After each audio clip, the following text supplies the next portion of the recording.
Bienvenue et merci d'être avec nous pour ce nouveau numéro de Reporter, le magazine de grands reportages de la rédaction de France 24. Aujourd'hui, nous vous emmenons au cœur de l'opération Barkhane, une opération de lutte contre le terrorisme en Afrique menée par l'armée française. Lancée il y a un an, elle remplace l'opération Serval et intègre Épervier. 3000 soldats français sont ainsi déployés sur 5 pays du Sahara et du Sahel. Leur objectif est de réduire et neutraliser les groupes armés terroristes qui déstabilisent la région comme le Nord Mali notamment. Notre équipe de reporters a suivi pour France 24 l'opération Kunama 4 menée conjointement par les Français et les Nigériens dans la zone dite des trois frontières, Libye, Algérie et Niger. Le climat est très rude, la zone à couvrir gigantesque et inhospitalière. Le travail des soldats s'apparente davantage à une traque ou à un jeu du chat et la souris qu'à une guerre classique. Dans cette opération, la meilleure arme est la patience. Voici le reportage signé Julie Dungeloff et Luke Brown pour France 24. Dernière vérification de sécurité pour les 88 parachutistes du 8e RPIMA. Dans quelques minutes, ils décolleront de la base française d'Njamena au Tchad, direction l'extrême nord du Niger. Pour la majorité des soldats, c'est le premier saut en opération. Certains attendent ce moment depuis 15 ans. L'instant est solennel. Rappel sur la zone de saut pour tout le monde, le pays au sud-ouest, dans le même axe que celui de l'avion. Donc regardez bien l'avion, ça vous indiquera déjà le pays pour repérer la zone de saut. 2 parachutes par homme, un sac à dos, une arme, des munitions, en moyenne 60 kg de matériel. 3 heures de vol avant le largage, ultime repos avant le grand saut et la rencontre avec le désert. Bonsoir à tous, de la part des largueurs du premier RTP. Bonsoir à tous et par Saint-Michel. L'avion vole à 300 mètres d'altitude. En moins d'une minute, il se vide de ses hommes.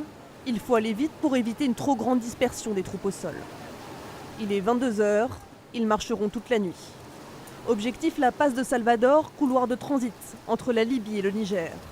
Vieille artère logistique des groupes nomades et aujourd'hui des djihadistes, des trafiquants de drogue et d'armes. À Madama, la base française au Niger, les troupes au sol s'apprêtent à rejoindre leurs camarades, largués dans la nuit. 40 véhicules, 200 hommes. Dernier briefing avant le départ. Pour faire quelque chose qui sort de la norme, pour faire une mission opérationnelle réelle. Alors prenez votre pied, il y a des moments où ça va être dur, on va ramasser. Mais c'est ça la mission. Un défi logistique. 30 000 litres d'eau pour supporter les 50 degrés quotidiens. Carburant, rations alimentaires, munitions. De quoi tenir en parfaite autonomie pendant 12 jours. Tout au long de la route, les forces armées nigériennes, ou les FAN, accompagneront les Français. L'armée est formée, nos camarades FAN sont présents là. On n'attend plus que le jour se lève. D'ici une dizaine de minutes, le jour sera levé et on pourra s'ébranler.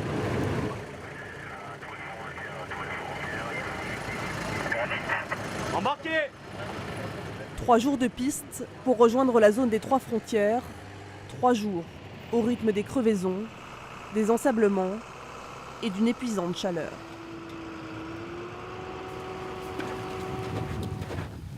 Nous retrouvons les parachutistes en pleine opération de reconnaissance. Le saut n'est déjà qu'un souvenir.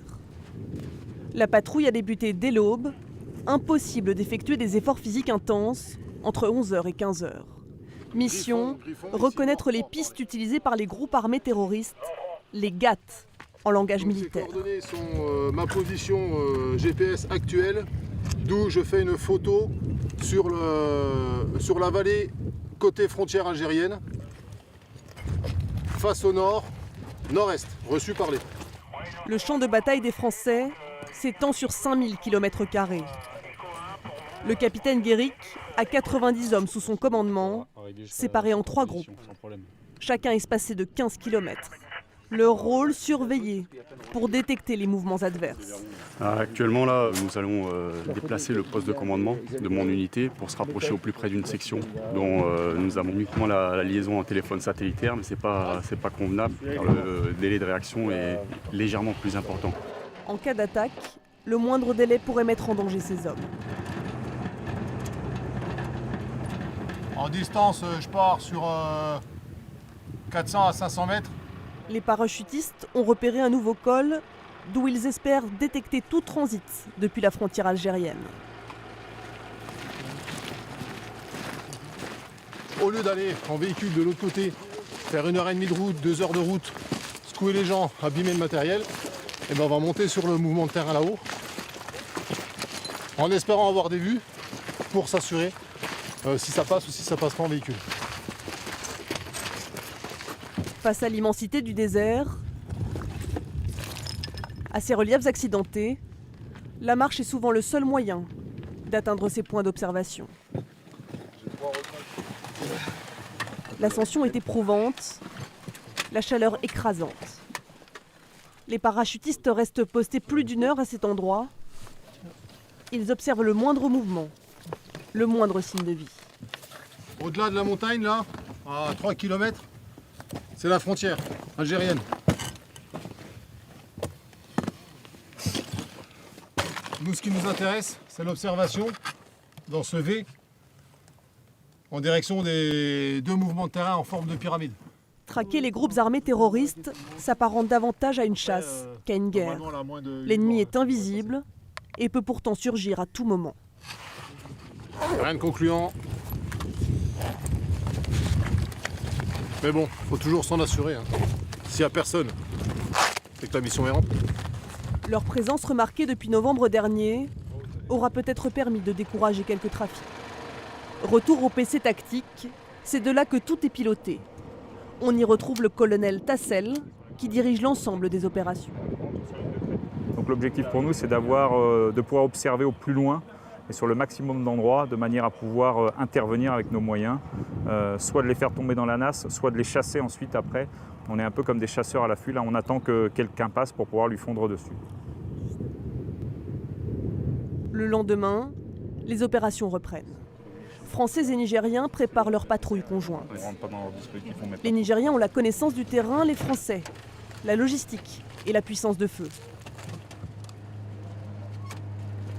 Au bout de quelques kilomètres, première halte. Les pisteurs nigériens ont décelé quelque chose. Il y a un peu de nourriture, il y a des restes de vêtements et puis des emballages sur lesquels était empaquetée de la drogue. Et ce sont des restes laissés par des éléments terroristes qui ont séjourné ici. Voilà, donc ce qui montre bien que dans cette zone, ça transite pas mal. Un peu partout dans le désert, les groupes armés terroristes utilisent des caches pour se ravitailler en carburant, en vivres, en munitions. Le moindre indice compte. Un peu plus loin, des traces de véhicules. C'est frais ça? Des traces là, de 4x4, donc on les estime aussi à peu près une semaine, à peu près 4x4. En un coup d'œil, le capitaine Mohamed est capable de déterminer le type de véhicule, sa direction et la date du passage. Ces hommes du désert lisent le terrain comme aucun occidental.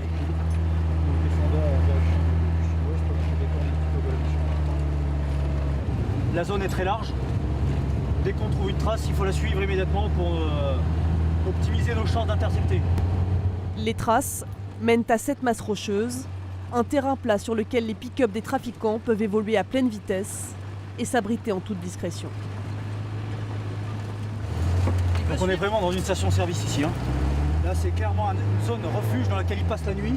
On voit bien toutes les cavités, toutes les grottes qui leur permettent d'avoir protection et un peu d'abri pour la nuit. Voilà, il y a 2 fûts là. Vous les voyez? On voit également des traces de véhicules qui montrent bien que c'est une zone de bivouac ici. Là. Les Nigériens partent devant, les Français restent en appui et sécurisent le terrain. La zone est inspectée, les bidons de carburant récupérés. Il ne faut pas qu'ils puissent servir à nouveau. Tant qu'on est présent, il y a moins de flux qui passent. Ils sont obligés de contourner, de prendre plus de risques, de passer dans d'autres zones qui sont plus dangereuses, qu'ils ne connaissent moins. Voilà, donc l'effet recherché qui est bien de perturber est bien atteint. Retour au PC tactique, aucune interception, Mais de nouvelles preuves que les groupes armés terroristes restent actifs dans la région. Donc, et fraîche, donc ça circule bien. Le calme est de courte durée. 2 heures après, les éléments de reconnaissance répartis sur la zone ont repéré de nouveaux pick-up. La nouvelle situation, un convoi, 3 pick-up a été décelé 3 km nord-ouest, kilo 14. C'est eux qui vont basculer sur la France. Donc une nouvelle mission pour nous, intercepter ce convoi. Avant toute action, priorité à l'identification. Identifier puis intercepter, il faut aller vite, répartir les hommes sur le terrain. La zone est vaste, les mouvements de terrain nombreux, l'ennemi furtif. Il ne faut pas risquer de le perdre de vue. Noir.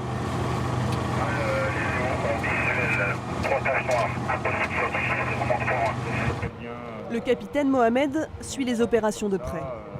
En cas d'interception, ce sont les Nigériens qui procéderont aux interpellations. Les Français mettront leurs forces de frappe à leur disposition. C'est ce que prévoit l'accord de coopération entre les deux pays. C'est là où on a perdu le visuel.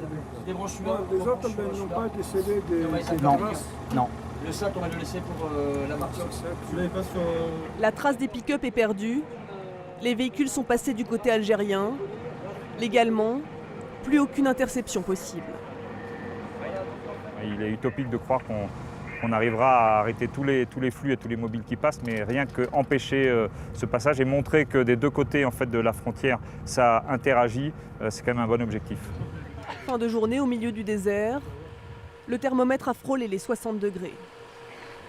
Bref moment de détente pour les soldats. Le caporal-chef Carlos s'improvise chef cuisinier. Ce soir, on a préparé des joues de veau à la bouillie.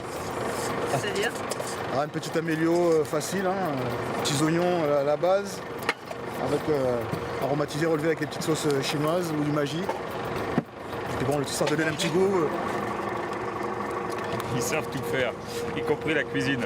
Et ça, c'est une bonne chose. Et ça remonte le moral des troupes au bout d'un certain nombre de jours sur le terrain et c'est quand même pas mal. C'est appréciable. L'opération s'achèvera au bout de 12 jours. Cette fois, pas d'interception, mais pas de passage non plus. Un bilan jugé encourageant par les Français, mais qui pour l'heure les condamne à ne pas quitter la région. Et en plateau avec nous, Julie Dugneloff. Bonjour Julie. Bonjour Antoine. Vous avez donc tourné ce sujet avec Luke Brown. Vous étiez embedded avec l'armée française, comme on dit. Dites-nous-en un petit peu plus. Donc embedded ou embarqué, ça veut dire qu'on a intégré une unité de l'armée française. C'est une pratique qui a été généralisée par les Américains durant la première guerre en Irak et aujourd'hui l'armée française la pratique aussi. Alors souvent pour nous journalistes, c'est une des seules possibilités de se rendre dans certaines zones de conflit.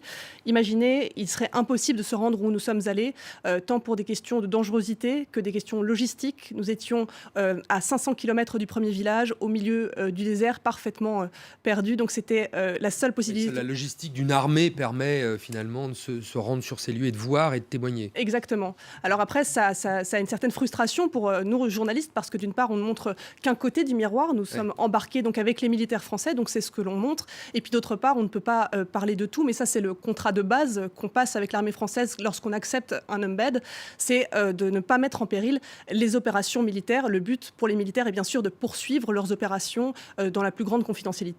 Alors, ce qui se passe, c'est une sorte de guerre qu'on qualifie d'asymétrique, c'est-à-dire des forces conventionnelles que vous avez accompagnées face à des gens qui sont extrêmement discrets et volatiles. Exactement, c'est vraiment une drôle de guerre parce qu'on n'est pas dans une disposition classique de front contre front. On le voit dans le reportage, le terrain est absolument immense, il est fait de dunes, de rochers, les djihadistes peuvent se cacher absolument partout et ces groupes armés terroristes connaissent eux le terrain par cœur, ce qui n'est pas forcément le cas des Français. Et donc c'est là que la collaboration avec les forces armées nigériennes est intéressante. On le voit dans le reportage, le capitaine Mohamed, il suffit d'un coup d'œil pour qu'il repère un bidon, des restes laissés par les ennemis des armées. En un coup d'œil, il repère et là, l'armée française, elle, qui a une tactique de mise en place d'une opération, tout de suite se disperse sur le terrain pour être en appui des forces armées nigériennes. Donc c'est extrêmement intéressant comme collaboration et pour les Nigériens et pour les Français. Ça fait 1 an que cette opération a été lancée telle qu'on l'a définie aujourd'hui. Quel est le résultat concret ? Alors, de manière purement factuelle, en quelques chiffres, l'opération Barkhane aura permis jusqu'à présent de détruire 20 tonnes de munitions, de saisir plus de 3 tonnes de drogue et de tuer ou d'arrêter 125 combattants adverses.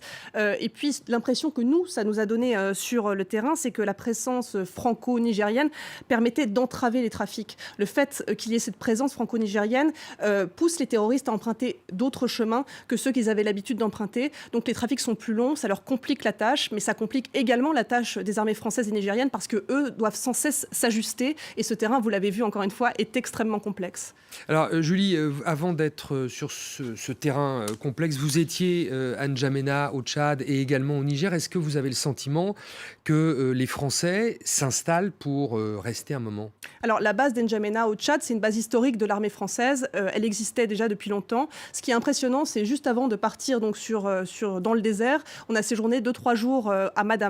Et là, les Français sont en train d'installer une véritable forteresse. Ils ont creusé un puits à 650 mètres de profondeur pour être autonomes au niveau de l'eau. C'est très important parce que, comme vous l'avez vu, nous sommes vraiment au milieu de nulle part. Ils ont agrandi une piste d'atterrissage. Elle est passée de 800 mètres à 2 km. Donc oui, ça donne l'impression que les Français sont partis pour rester. Ils ne feraient pas de tels travaux logistiques, ils ne mettraient pas en place de telles infrastructures si c'était pour rester 6 mois. Et puis certains nous l'ont dit à demi-mot, on est parti pour rester davantage 6 ans que 6 mois. Julie Dungeloff, de retour donc de cette région à la marge du Sahel et dans le Sahara. Merci beaucoup Julie, merci à vous d'avoir suivi cette émission. On se retrouve la semaine prochaine pour un nouveau numéro de Reporter sur France 24.